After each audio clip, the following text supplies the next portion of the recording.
बिस्मिल्लाहिर्रहमानिर्रहीम। जैसा कि हम हीमाटोलॉजी पैथोलॉजी को स्टार्ट कर चुके हैं, हमने मैक्रोसाइटिक एनीमिया को किया था पिछली वीडियो में। आज का हमारा जो टॉपिक होगा वो ए प्लास्टिक एनीमिया होगा। आज की वीडियो में हम ए प्लास्टिक एनीमिया को डिस्कस करेंगे। ए प्लास्टिक एनीमिया एक ऐसे टाइप से एनीमिया की है जिसके अंदर पैनसाइटोपेनिया की कंडीशन होती है। पैनसाइटोपेनिया ऐसी कंडीशन को कहते हैं जिसके अंदर ऑल ब्लड सेल्स जो है वो डिक्रीज़ हो जाते होते हैं बॉडी के अंदर। फॉर एग्ज़ाम्पल, अगर किसी की बोन मैरो की डिस्ट्रक्शन हो जाती है तो हमें पता है कि ब्लड सेल्स जो है वो उनकी प्रोडक्शन जो है वो बोन मैरो के अंदर होती है। अगर किसी भी वजह से किसी बंदे के बोन मैरो की डिस्ट्रक्शन हो जाती है, जब बोन मैरो की डिस्ट्रक्शन होगी तो ऑल ब्लड सेल्स जो कि बोन मैरो में इनकी प्रोडक्शन होती है उनका लेवल जो होगा वो डिक्रीज़ हो जाएगा बॉडी में। इस कंडीशन को हम पैनसाइटोपेनिया कहते होते हैं। जब ब्लड सेल्स का लेवल डिक्रीज़ होगा तो आरबीसी का लेवल भी डिक्रीज़ होगा। जब आरबीसी का लेवल ही डिक्रीज़ होगा तो एचबी जो होगी वो डिक्रीज़ होगी, और एचबी डिक्रीज़ होगी तो बंदे के अंदर अनीमिया होगा। और ऐसा अनीमिया जो बोन मैरो डिस्ट्रक्शन की वजह से हो उसको हम ए प्लास्टिक अनीमिया कहते होते हैं।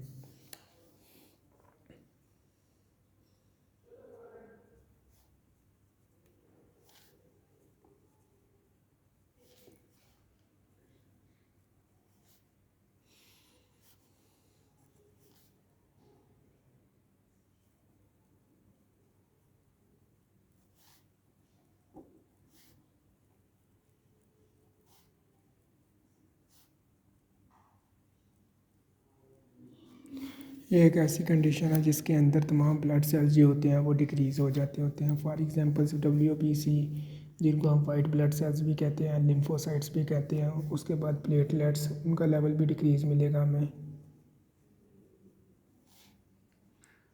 आरबीसी का भी लेवल डिक्रीज़ मिलेगा, और डब्ल्यूबीसी का भी लेवल जो है वो डिक्रीज़ मिलेगा।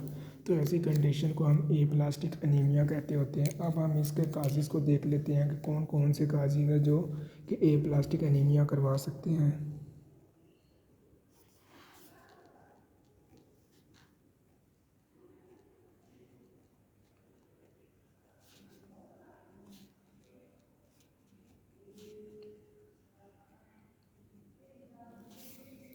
कहते हैं कि ए प्लास्टिक अनीमिया के 65% पेशेंट में इसका जो काज होता है वो इडियोपैथिक होता है। इसका जो एग्जैक्ट काज होता है वो अननोन होता है। मगर ये भी कहा जाता है कि कुछ वायरस होते हैं जो कि बोन मैरो की डिस्ट्रक्शन करवा सकते हैं, जैसा कि एप्स्टीन बार वायरस होता है।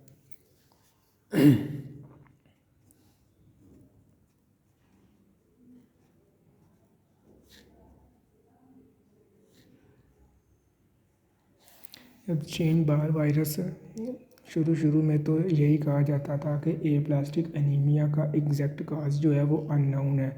मगर जैसे जैसे साइंस ने रिसर्च की तो आज ये भी कहा जाता है कि कुछ वायरस ऐसे होते हैं जो कि हमारी बोन मैरो की डिस्ट्रक्शन करवा सकते हैं। उन वायरसेस में से पहला जो वायरस है वो एप्स्टीन बार वायरस है। ये बोन मैरो की डिस्ट्रक्शन करवा सकता है। जब बोन मैरो की डिस्ट्रक्शन होगी तो बोन मैरो में ब्लड सेल्स की जो प्रोडक्शन वो डिक्रीज़ हो जाएगी और बंदे के अंदर अनीमिया होगा, और इस कंडीशन को हम ए प्लास्टिक अनीमिया कहते होते हैं। थर्ड जो कहा आ जाता है वो होता है साइटोमेगालो वायरस।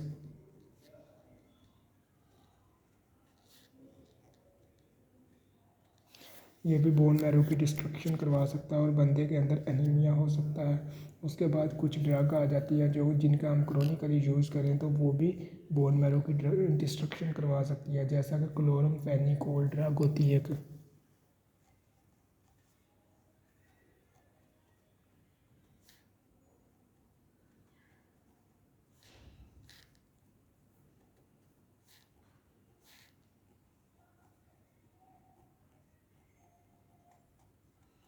क्लोरमफेनिकोल ऐसी ड्रग है जो कि हम टाइफाइड के ट्रीटमेंट में यूज़ करते होते थे। क्लोरमफेनिकोल के यूज़ अगर कोई क्रोनिकली यूज़ करता है तो इससे बोन मैरो की डिस्ट्रक्शन हो सकती है, जिसकी वजह से ए प्लास्टिक एनीमिया हो सकता है। मगर आजकल ये क्लोरमफेनिकोल का यूज़ बहुत कम होता है। क्लोरमफेनिकोल की जगह, क्योंकि ये बोन मैरो की डिस्ट्रक्शन करवाती है, तो इसकी जगह आजकल जो यूज़ होती है टाइफाइड के ट्रीटमेंट में वो सिप्रोफ्लोक्सासिन होती है ड्रग।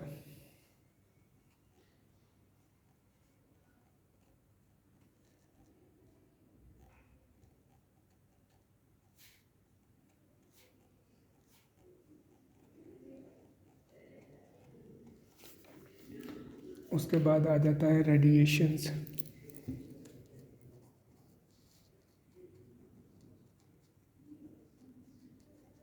अगर कोई किसी ट्रीटमेंट के लिए रेडिएशन थेरापी करता है तो रेडिएशंस भी बोन मैरो की डिस्ट्रक्शन करवा सकती है। जब बोन मैरो की ये डिस्ट्रक्शन करवाएंगी तो बोन मैरो के अंदर ब्लड सेल्स की प्रोडक्शन जो होगी वो डिक्रीज़ हो जाएगी। जब ब्लड सेल्स की प्रोडक्शन डिक्रीज़ होगी तो आरबीसी का लेवल भी डिक्रीज़ होगा।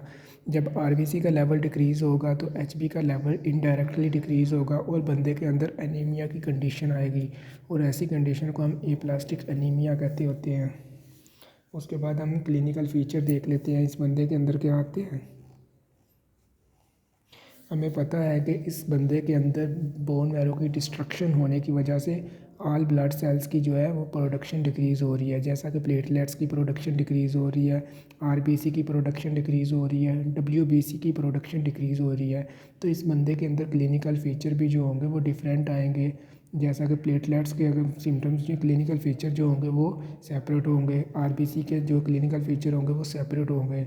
हमने जो दूसरे एनीमिया देखे थे उनके अंदर आरबीसी का लेवल कम होता था और हमें पेशेंट के अंदर आरबीसी के कम होने के सिम्टम्स मिलते होते थे। यहाँ पे ये तीनों ब्लड सेल्स जो है ये डिक्रीज़ हो रहे हैं तो हमें सिम्टम्स इन तीनों के मिलेंगे। फॉर एग्जांपल हम पहले देख लेते हैं कि अगर आरबीसी का लेवल डिक्रीज़ होता है तो हमें क्या सिम्टम्स मिलेंगे। फॉर एग्जांपल ये देखें, आरबीसी का जब लेवल कम होगा तो एचबी का लेवल कम होगा, क्योंकि हमारे आरबीसी के अंदर एचबी होती है। जब एचबी कम होगी तो बंदे को अनीमिया होगा। अनीमिया तो डेफिनेटली इस बंदे को होगा। जब बॉडी ऑर्गन्स को ब्लड कम मिलेगा तो बंदे का कलर क्या होगा, पीलर। ऑक्सीजन जब कम मिलेगी ऑर्गन्स को, टिश्यूज़ को, जब ऑक्सीजन कम मिलेगी तो पेशेंट को जो होगी वो शॉर्टनेस ऑफ ब्रीथ होगी।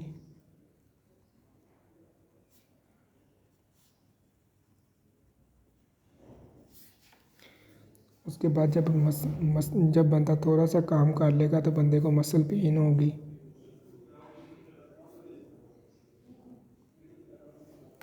क्योंकि जब बंदा वर्क करता है, कोई एक्सरसाइज करता है या कोई ब्रिक एक्सरसाइज करता है, कोई काम करता है, कोई मुशक्क़त वाला काम करता है तो उस वक्त तो उसके बॉडी ऑर्गन्स को, मसल्स को ब्लड सप्लाई की डिमांड बढ़ जाती होती है। तो जब ये काम करेगा तो इस दौरान ब्लड सप्लाई बढ़ जाएगी, मगर बोन मैरो डिस्ट्रक्शन की वजह से बंदे के अंदर आरबीसी का लेवल तो पहले कम है तो उनको ब्लड कैसे उनकी डिमांड के मुताबिक मिलेगा। तो इसलिए इस बंदे के अंदर मसल पेन होगी। उसके बाद डिजीनेस होगी।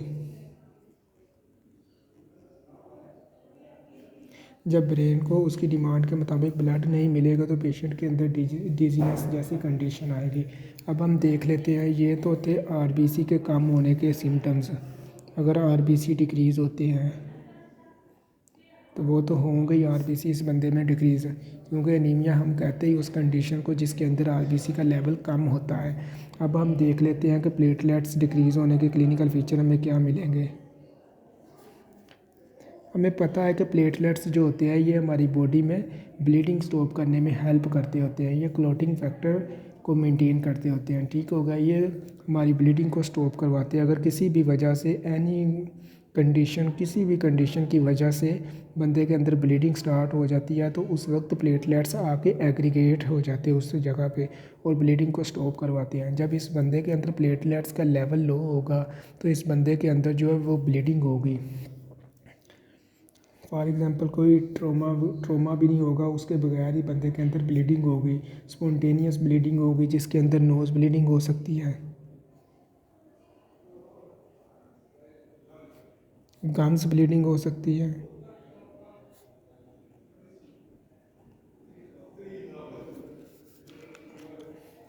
उसके बाद हम देख लेते हैं कि डब्ल्यूबीसी के हमें क्लिनिकल फ़ीचर क्या मिलेंगे। डब्ल्यूबीसी के हमें पता है कि डब्ल्यूबीसी जो होते हैं ये इम्यूनिटी प्रोवाइड करते हैं, ये हमारी बॉडी में इम्यूनिटी प्रोवाइड करते हैं। फॉर एग्जांपल अगर कोई एंटीजन हमारी बॉडी में इंटर होता है तो हमारा इम्यून सिस्टम जो होता है वो एंटीबॉडी को प्रोड्यूस करता है ताकि उस एंटीजन के ख़िलाफ़ रिएक्ट कर सकें। तो जब इस बंदे के अंदर डब्ल्यूबीसी का लेवल कम होगा तो इस बंदे में रिकरेंट इन्फेक्शन ज़्यादा से ज़्यादा होंगे, क्योंकि इस बंदे की इम्यूनिटी वीक होगी तो इस बंदे के अंदर रिकरेंट इन्फेक्शंस होंगे।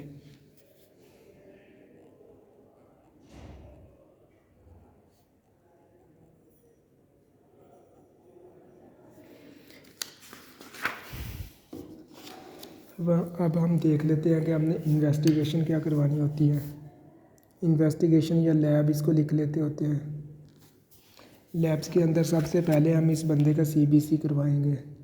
इनिशियल टेस्ट जो होगा वो CBC होगा और CBC हमें शो करेगी all blood cell decrease.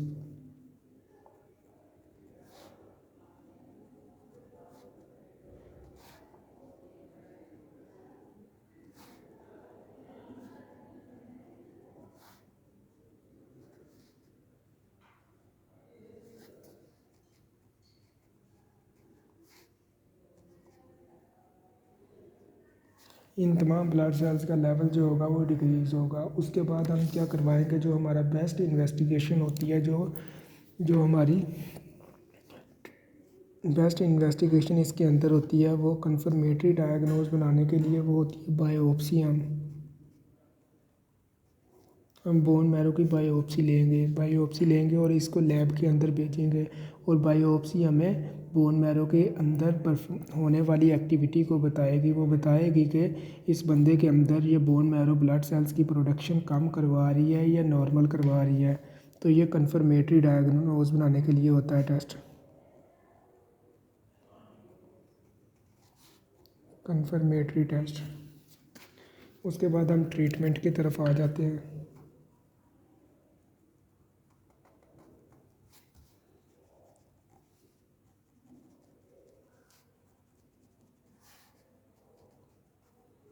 Treatment हम अंडरलाइन काज करेंगे। फॉर एग्ज़ाम्पल अगर तो एक बंदे के अंदर RBC का लेवल उसके अंदर कम है तो पहले हम अनीमिया का ट्रीटमेंट उस बंदे के अंदर करेंगे। उस बंदे के अंदर हम अनीमिया का ट्रीटमेंट करेंगे। उसके बाद अगर प्लेटलेट्स का लेवल उसके अंदर कम है तो हम प्लेटलेट्स रिप्लेस करवाएंगे।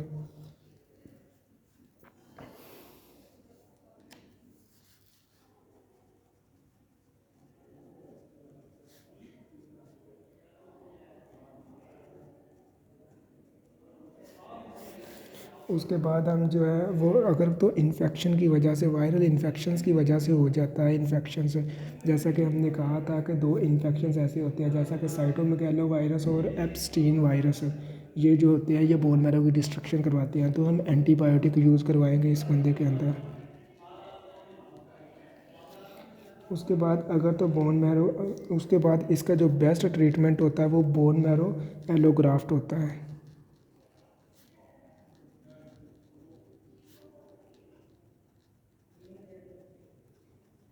बोन मैरो एलोग्राफ्ट क्या होता है, फॉर एग्ज़ाम्पल ये एक हम ऐसा प्रोसीजर होता है जिसके अंदर हम सिरिंज लेते हैं और सिरिंज के अंदर हम जो होते हैं वो बोन मैरो को ले लेते होते हैं और उसके अंदर जो होते हैं वो स्टेम सेल्स होते हैं और इसको हम रेसिपिएंट की बोन मैरो के अंदर जो है वो इंजेक्ट कर देते होते हैं और फिर ब्लड सेल्स की प्रोडक्शन होना स्टार्ट हो जाती होती है। So this is all about aplastic anaemia.